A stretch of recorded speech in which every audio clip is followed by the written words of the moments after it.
François Urbain Lega Moumi. Damas y caballeros, bienvenidos a este programa dedicado a la salud.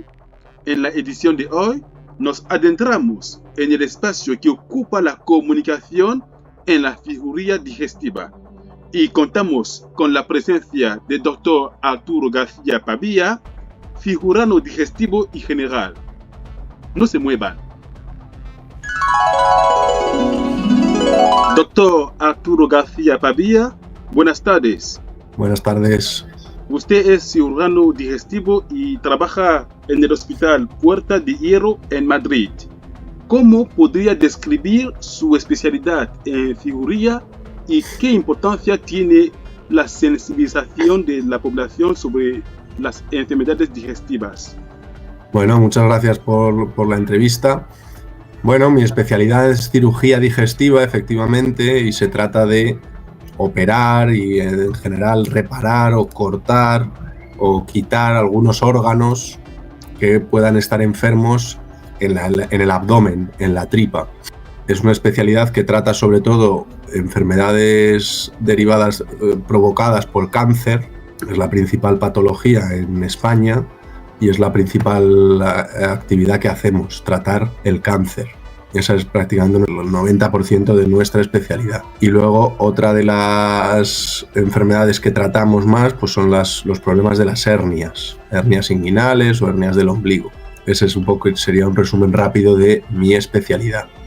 Y las enfermedades digestivas, las del cáncer, tienen mucha importancia el estilo de vida que llevamos y el tipo de comida que tomamos, los tóxicos que ingerimos, el alcohol, el tabaco. Todo eso es muy importante a la hora de desarrollarse esas enfermedades que luego nosotros tratamos, con lo cual la sensibilización de la población y la comunicación para llevar hábitos de vida saludables pues son muy importantes para que la gente no esté tan enferma y tengamos nosotros, los cirujanos, que trabajar menos. ¿De qué manera los avances tecnológicos en la cirugía digestiva han influido en la percepción pública de este tipo de intervenciones, en la confianza de los pacientes?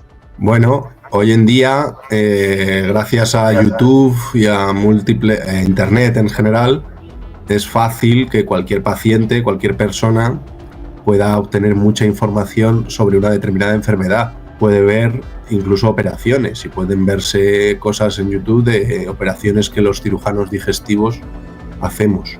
Con lo cual eso ayuda bastante a la hora de atender a un paciente porque casi siempre todo el mundo ya ha mirado, ya se ha informado sobre su enfermedad. Entonces Internet y en fin todo lo que surge son aliadas nuestras, nos ayudan. Y luego en la propia consulta, cuando nosotros le estamos explicando a los pacientes lo que les vamos a hacer, pues es muy útil también poder utilizar vídeos que son accesibles y fáciles de encontrar en Internet, sí. ¿Y le ha ocurrido alguna vez que en una charla con un paciente le diga: doctor, no estoy de acuerdo con usted porque he descubierto en YouTube, en la red social, que pues en mi patología se necesita tal o cual solución? No, quizá no tanto, pero sí es verdad que los pacientes o los familiares pues vienen informados y te preguntan sobre algunas técnicas quirúrgicas que han podido leer y que bueno, pues no siempre se pueden hacer porque es fácil decir que las hemorroides o que una hernia o que otras enfermedades se pueden tratar. Por ejemplo, nos consultan mucho, nos dicen mucho la palabra láser y nos dicen: no, a mí no se me puede operar por láser. Bueno, pues eso a veces es más desinformación que información, porque claro, cuando buscas información en Internet y oyes láser, pues parece que es como muy novedoso y muy bueno, pero no es así, no operamos por láser. En cambio, algunas partes, algunas operaciones sí se hacen con láser, pero no significa que todas se puedan hacer así. Entonces, bueno, pues eso se lo tienes que explicar al paciente. Doctor, ¿cuáles son los principales mitos o malentendidos que las personas tienen sobre las enfermedades digestivas y cómo podemos desmentirlos de manera efectiva? Bueno, pues yo diría que un mito muy importante es el hábito de vida, que mucha gente piensa que el tubo digestivo, bueno, pues no tiene tanta importancia lo que podamos comer y en cambio sí, es súper importante. Las enfermedades del tubo digestivo están muy marcadas y muy determinadas por el tipo de alimentación que hacemos y el tipo de tóxicos que ingerimos. El alcohol, por ejemplo, es un tóxico para el tubo digestivo muy importante y no se recomienda consumir alcohol ni un poquito. Un mito muy típico de hace muchos años que se decía en España es que un vasito de vino venía bien, un vasito de vino tinto, y eso no es cierto. Entonces eso es un mito.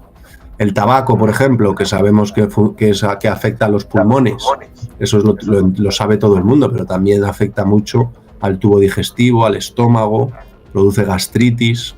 Entonces es muy importante que la gente entienda eso.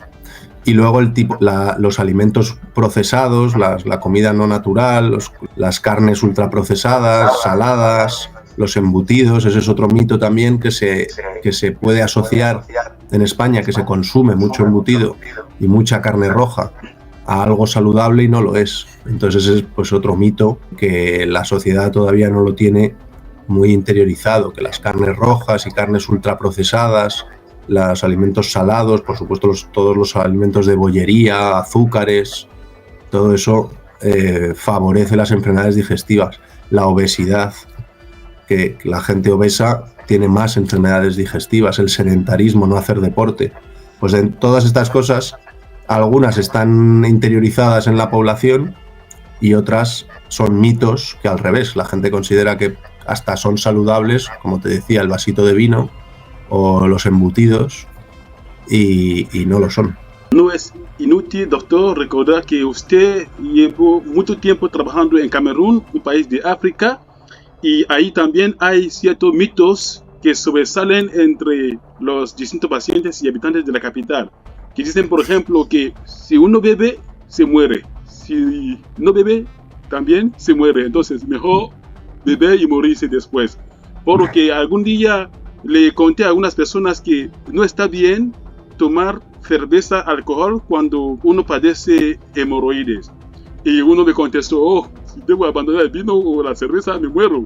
Sí, bueno, son hábitos de la población. A todos, bueno, pues sí es cierto, si los hábitos de tomar un poco de alcohol, un poco de vino o fumar, que tanta gente fuma por desgracia, bueno, pues son hábitos que la gente tiene y hay que intentar quitarlos poco a poco, y si no los puedes quitar, pues disminuirlos al máximo, pero no pensando que son buenos, sabiendo que son nocivos.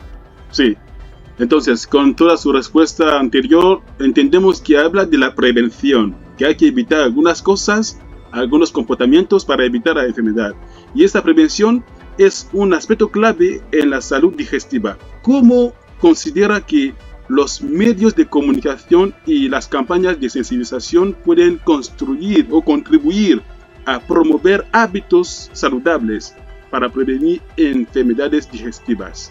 Bueno, pues eso es una estrategia que los gobiernos, los ministerios de salud pública y las estrategias de salud pública deben hacer, y hacen probablemente menos de lo que nos gustaría, porque se podrían hacer estrategias de salud pública orientadas fundamentalmente a pues, evitar el sedentarismo, evitar la obesidad, y eso, por un lado, es hacer deporte, pero por otro lado, muy importante, es comer saludable. Y aquí hay chocan lo que la ciencia dice sobre lo que es saludable y lo que no es. Eso quizá choca con intereses económicos y con empresas que desde hace muchos años se dedican a la venta pues, de bebidas azucaradas, de carne, de pollo, de pescado, en fin, de mucha alimentación, el mundo de la alimentación y las empresas de alimentación que hacen mucha publicidad también en televisión y en todos los tipos de medios para que la gente consuma sus productos.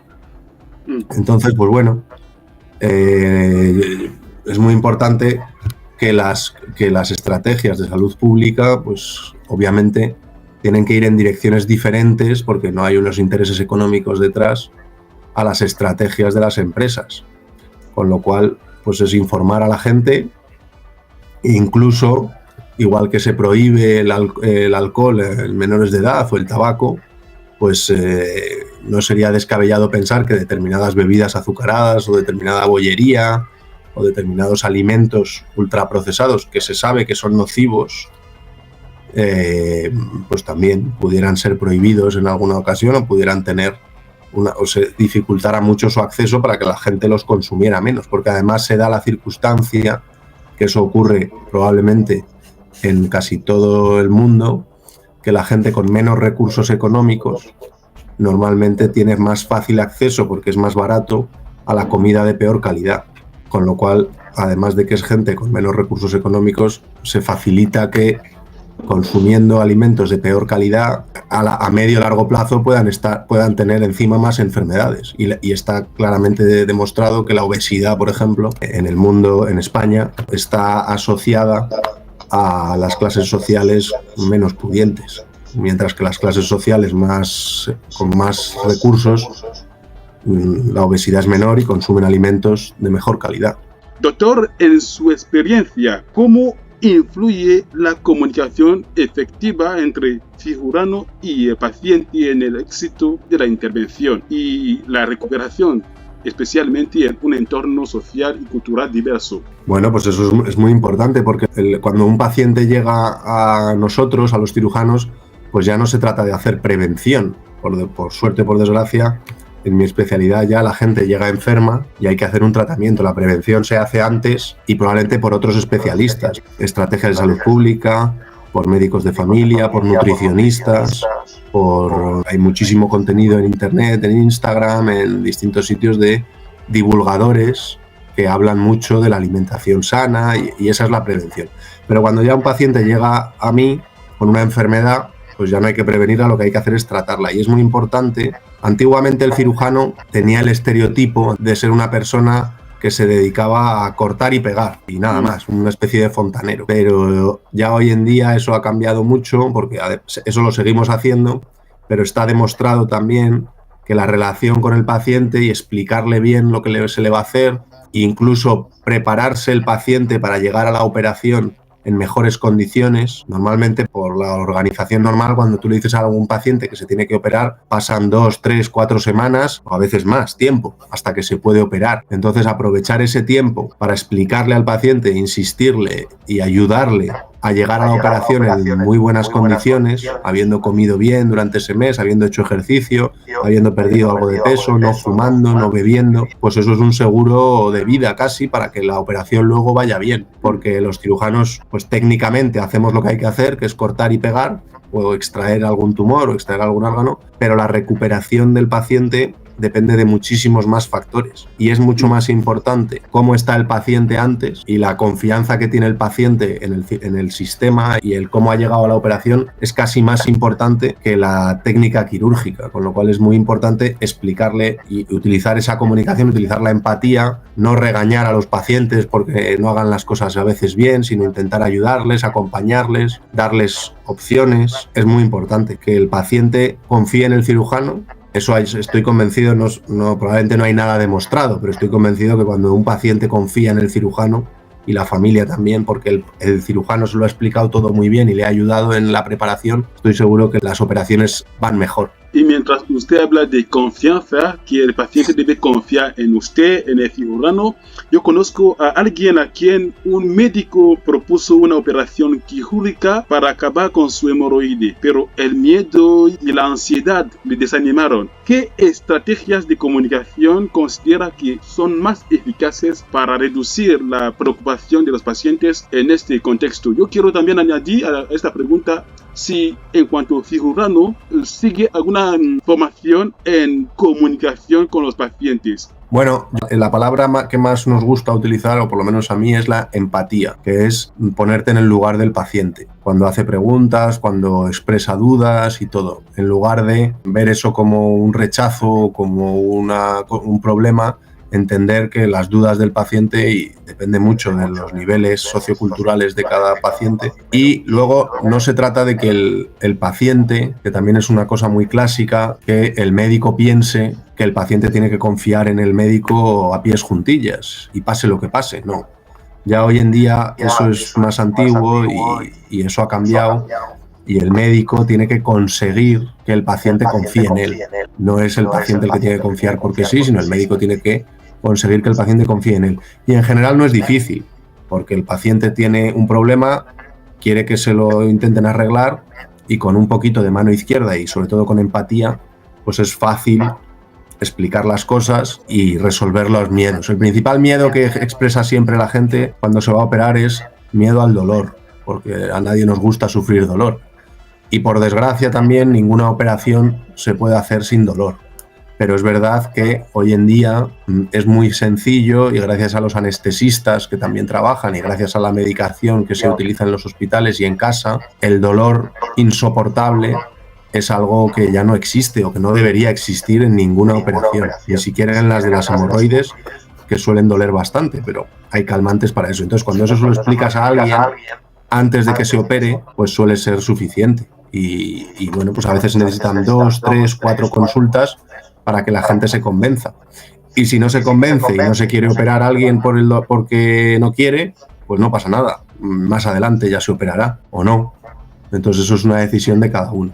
Y luego cursos, pues probablemente en mi generación, no he acabado la carrera hace poco, hace ya 15, 16 años, pues no teníamos esos cursos, ni teníamos ninguna asignatura destinada a la comunicación.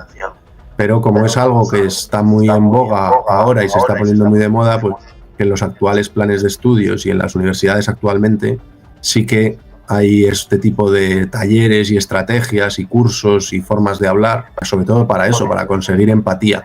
Porque se ha demostrado que cuando hay buena relación entre el médico y el paciente y la comunicación es buena, los resultados médicos son mejores. Entonces, a día de hoy ya existen esos cursos. Yo personalmente no he accedido a ellos y pues bueno, hemos ido aprendiendo según trabajábamos. Cuando hablamos de la comunicación entre médico y paciente, me provoca otra pregunta que tiene que ver con la colaboración entre médico y médico. ¿Le ocurre a veces colaborar o hablar con otro médico que esté en otro sitio a propósito del caso de un paciente que usted cree que él podría entender mejor porque él habría confiado mucho en él para abrirse y contarle lo que siente? Sí, también comunicación entre médicos también hoy en día es muy común, sí. Quizá no tanto para eso, pero sí para, como las especialidades son muy cajones a veces y un paciente puede tener más de un problema, pues intentamos entre los médicos siempre, cada uno con lo que conoce, resolver los distintos problemas de un paciente, sí. Y hoy en día también depende de los sistemas sanitarios, pero en España, en un sistema sanitario público, es frecuente y fácil la comunicación entre especialistas, sí, entre médicos. Y además es muy importante también la comunicación entre los especialistas del hospital y los médicos de familia, los médicos generales, que muchas veces son los que de verdad siguen a los pacientes y les tratan en su día a día. Ese tipo de comunicación en general también está bastante desarrollada, también depende de las comunidades autónomas, pero en general funciona y es muy importante, sí. Doctor, ¿cree que las redes sociales pueden ayudar a mejorar la educación y la sensibilización e incluso la información sobre las enfermedades digestivas en comunidades vulnerables y marginadas?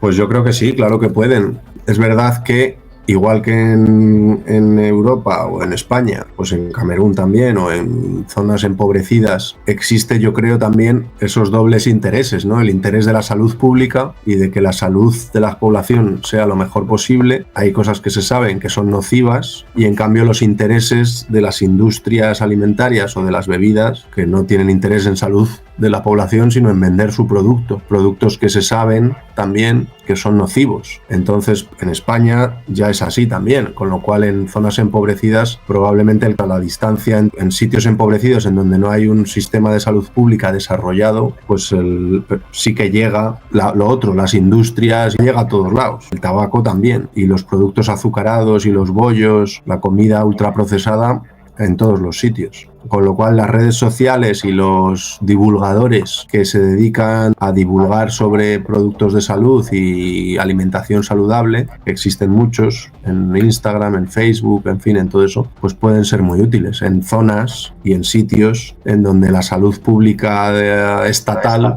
no lo hace. Vale, muchísimas gracias, doctor Arturo García Pavilla. Le agradecemos sinceramente por haberse tomado el tiempo para responder a nuestras preguntas. Muy bien, un placer y seguimos en contacto. Muchas gracias a vosotros. Damas y caballeros, llegamos al final de este programa. No se pierdan nuestra próxima cita en nuestras diferentes plataformas de comunicación. Hasta muy pronto.